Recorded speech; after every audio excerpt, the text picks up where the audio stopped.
Hello and welcome wherever you are in the world. Logon is an online magazine of the spiritual school of the Golden Rosycross. We hope that our podcast will provide you with food for thought, inspiration for new questions and impulses in your research for new answers.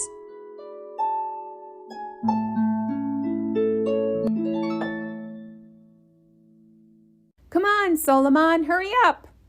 Eartha walks angrily a few feet back in his direction. Soulomon looks up for a moment at Sirit, who initially seemed to want to go in a different direction. Eartha is shouting something, even angrier now, and sighing. Soulomon moves in her direction. Actually, he's getting tired of all this, as it has been going on and on for so long. Sirit regularly speaks to Soulomon, but as if the devil is playing with it, Eartha always interrupts.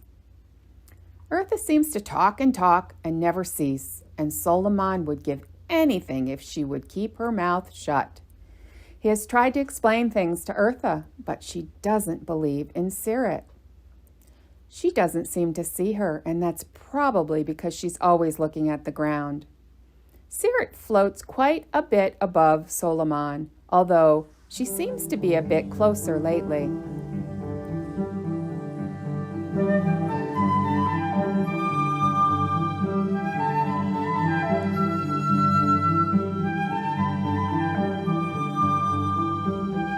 Impatience is a character trait of Eartha, while on the other hand, she has held things up tremendously. This morning, Soulomon had thought of a walk in the woods for the three of them, and Eartha agreed, after she had firstly thought of a lot of problems they might get into. When finally she gave in and started to fill her backpack, it turned out that she needed so much that she had to take 2 more weekend bags, a shopping bag, and an umbrella with her. It ended up with Soulomon carrying the heavy bags, otherwise Eartha wouldn't get going. Now they have finally reached the beginning of the forest path, and immediately Eartha sees a very interesting pebble on the left, where it is mossy and a bit swampy in between. She puts her backpack on the ground and looks at the stone from all sides, while explaining to Soulomon where it must have come from, how it got so round, how the dark veins came into being, and why it must have ended up on this side of the forest. In principle, it could be that someone found the stone in Italy, for example, and accidentally dropped it from his pocket here. But Eartha knows for sure how everything works. Soulomon sighs. Here we go again. He pulls Eartha's shoulder and points to the light, which falls so beautifully on the forest path. But Eartha doesn't react. A few meters further, she discovers a fox's excrement, she thinks, and starts dissecting the excrement with the tools she brought with her. There are feathers in it, and Eartha happens to know exactly what kind of feathers. She tells about the digestion of foxes, while Soulomon, who hasn't been listening for a long time, tries to take her towards some sort of natural amphitheater further on. A quiet place where a lot of animals come. He hopes that this will attract Eartha, and he thinks he can hear a lot of bird sounds in that place. Soulomon loves birds very much, but Eartha always diverts his attention with her found objects.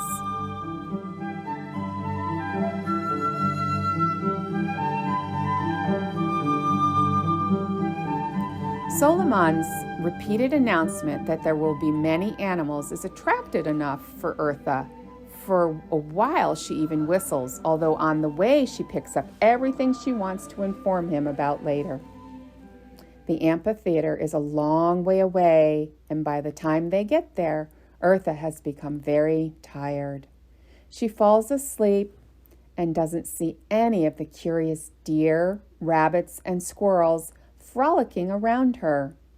She lies on a blanket she brought with her and a pillow she also brought, next to the bottle of soda that is now half finished. Soulomon brought his own water and takes a sip.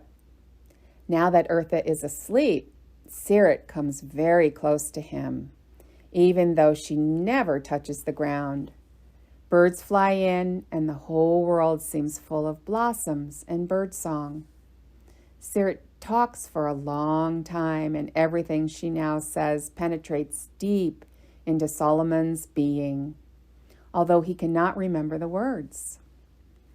While Eartha's talk is always exhausting Soulomon, Sirit's words have a healing effect and strengthened. Soulomon noticed that Eartha is coming out of her deep sleep now. Her eyes are open, and she looks around her slightly confused. Her watch indicates that it's already late in the afternoon, and Eartha frantically starts picking up her things, grumbling that the day is already almost over and that it will soon be dark.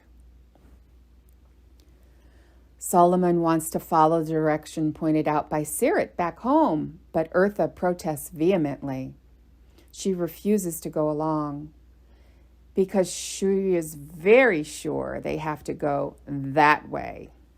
Soulomon points to the position of the sun, but Eartha sees that the path he mentions is bumpy and slippery and points to a smooth, sandy path on the other side of the clearing. Swearing at Soulomon and at non-existent Sirits, Eartha is determined to walk in the wrong direction. Soulomon has to go with her, and he looks up at Sirit with concern. Luckily, Sirit is still there, although higher than before, it seems. Soulomon picks up the heavy bags, and with his renewed strength, he easily overtakes Eartha. She immediately starts talking and explaining how she is so sure they have to go that way. She feels that in her belly, she says, and you always have to listen to your belly. Indeed, it is a nice, smooth path, and they progress quickly. But Soulomon has the feeling that the path is going nowhere. He cannot say exactly why, but everything seems to be the same all the time. Every time they pass that place with that big fallen tree trunk on which mushrooms grow, and that tree with the 3 trunks, they have seen 6 times already. Carefully he suggests it, but Eartha thinks it's nonsense. Trees very often look alike, she says.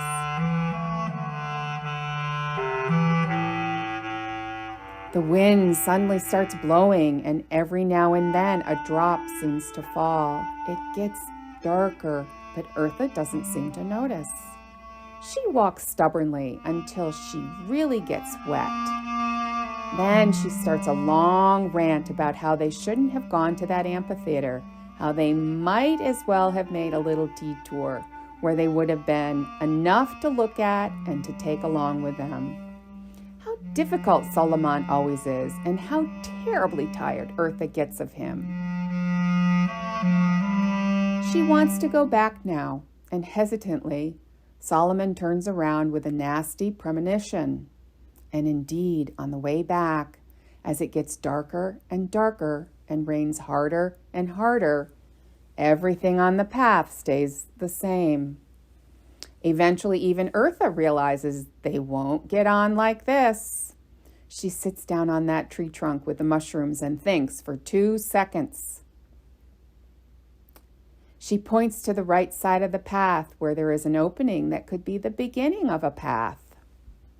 Resolutely, she grabs her backpack and walks in the chosen direction, with Soulomon next to her, who vaguely remembers something from Sirit's words.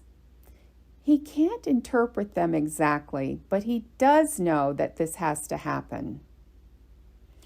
Eartha rummages around in her backpack to find the torch she brought with her and shines it around. But the light from the torch doesn't carry far enough, and all they see is trees.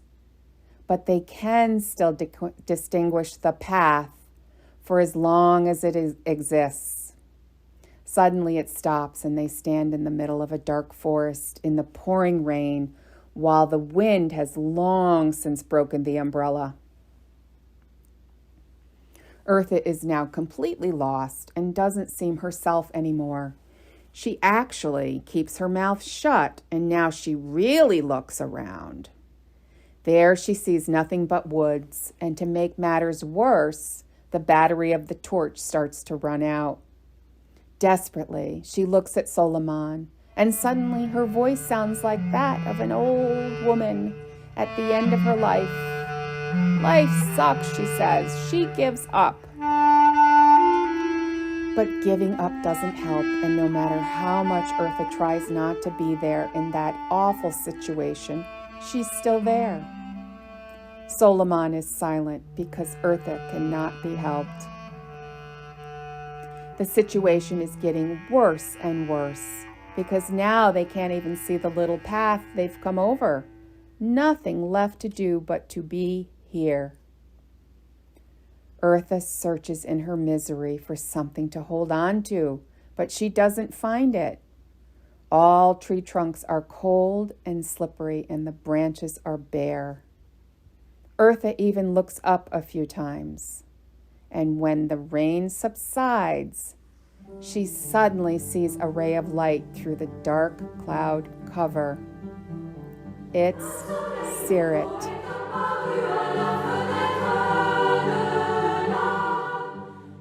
Thank you for listening, and we hope you enjoyed it.